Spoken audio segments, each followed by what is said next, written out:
હું મીરા વૈષ્ણવ, મારી યુટ્યુબ ચેનલમાં આપનું સ્વાગત છે. આજે આપણે ઝોન કક્ષાના ઇનોવેશન ફેસ્ટિવલમાં આવેલા છીએ, જે જામનગર જિલ્લાના ધ્રોલ મુકામે ઇનોવેશન ફેસ્ટિવલ યોજાયેલો છે. ત્યાં આપણે ઇનોવેટિવ શિક્ષકને મળીએ, જે જુનાગઢના બલદેવ પરિસર છે. તેમને આપણે એમનું ઇનોવેશન શું છે અને બાળકોમાં એ કેવી રીતે એપ્લાય કરે છે, અને પોતે ડબલ રાષ્ટ્રપતિ એવોર્ડ વિજેતા છે. તો એના ઇનોવેશનમાં કંઈક તો એવી ખાસિયત હશે, તો આપણે એના મુખેથી સાંભળીએ કે એમને શું ઇનોવેશન કરેલું છે. Thank you. આપે અમારી મુલાકાત લીધી અને સરસ મજાનો વિડીયો ઉતારો છે બદલ. મારું ઇનોવેશન છે બાળકોનું લાઈવ ક્વિઝિસ દ્વારા, ખાસ કરીને સોફ્ટવેર છે એના દ્વારા મૂલ્યાંકન કરવું. એ મૂલ્યાંકનની અંદર બાળકો છે એ વિદેશમાં હોય, ગમે તે જગ્યાએ હોય, ત્યાંથી એને ક્વિઝ લાઈવ રમાડવામાં આવે તો એનું યુટ્યુબ લાઈવ પણ હોય અને સાથે સાથે વેબસાઇટ ઉપર બે વસ્તુ ટૂલ્સ જોવા મળે. એ જેવો ક્વેશ્ચન એડ એને મળે છે લિંક દ્વારા, અને એ પોતાનો 4 માંથી એક આન્સર સબમિટ કરે છે, ત્યારે એ પોતાને પણ ખબર પડી જાય કે મારો જવાબ શું છે. એ ઉપરાંત હું જ્યાં સુધી એને બીજો ક્વેશ્ચન ના આપું ત્યાં સુધી એને બીજો પ્રશ્ન મળતો નથી.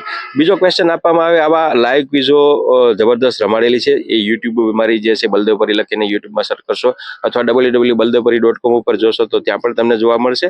અને તરત જ એ ઓનલાઈન તો થાય જ છે. એટલે ઓનલાઈનની અંદર આવા જે બાળકો ફર્સ્ટ આવ્યો હોય એને સરસ મજાની આ રીતનું રિઝલ્ટ તૈયાર થતું હોય છે.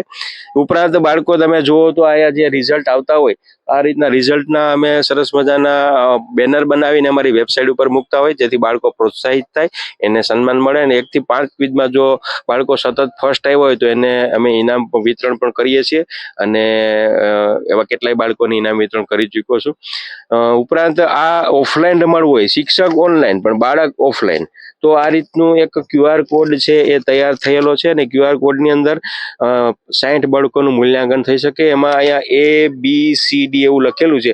મેં પૂછ્યું કે 5 + 2 એનો જવાબ 7 આવે, તો મેં B માં લખ્યું હોય, તો એમાં B હોય એ બાળક આમ ઊંચું કરે અને હું એને મારા મોબાઈલથી એપ્લિકેશનથી આમ સ્કેન કરું એટલે એનું પરિણામ છે એ સબમિટ થઈ જાય. એના ડેટાબેઝ 10 વર્ષ પછી પૂછે કે હું આ ક્વિઝ રમ્યો હતો, અહીં તારીખ લખેલી છે કે 9 તારીખે 9મા મહિનામાં 2જી તારીખે હું ક્વિઝ રમ્યો છું, તો આ ક્વિઝના મને ડેટાબેઝ જોઈએ તો એ ડેટાબેઝ આ રીતના એને જોવા મળે.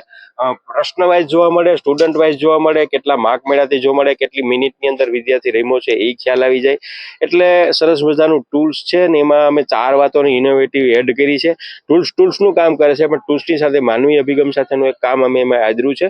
અને એ કામ શિક્ષક માટે સરળતા છે, ડેટા સચવાઈ રહે છે, અને એવી 60 આવી રીતના સરસ મજાના ટૂલ્સ છે એ જોઈ શકીએ. એની નોંધ છે એ ગૂગલે ખુદે લીધી છે. અને એ લોકડાઉન દરમિયાન જે આવી ક્વિઝો રમાડી છે એને કારણે ગૂગલ પણ ખુદ છે એ મારા ઘરે આવીને એની નોંધ લીધી છે, અને એને એક કોફી ટેબલ બુક પણ પાર પાડી છે, જેણે એને મને એક નામ આપ્યું કે ડિજિટલ સ્કૂલ. અને ઇન્ડિયા લેવલે નહીં પણ વિશ્વ લેવલે જે આખી ટાઈમ્સ ઓફ ઇકોનોમિક્સ કહેવાય, ઓક્સફર્ડ યુનિવર્સિટી, એણે ભારતનો નકશો બહાર પાડ્યો ને, ભારતના નકશામાં ગુજરાત જ્યાં આવે ત્યાં મારો ફોટો પણ એને મૂકેલો છે. તો આ એક મોટી ગૌરવની વાત પણ મળી છે. આ ક્વિઝિસ બેઝમાં જ લાઈવ ક્લાસ ચાલેલા હતા, અને આજ મારું ઇનોવેશન છે કે કામ સરળતાથી થાય, આનંદથી થાય, ઉત્સાહથી થાય, બાળકો ભાગ લે, એના પરિણામ પણ મળ્યા. આભાર. Thank you so much sir.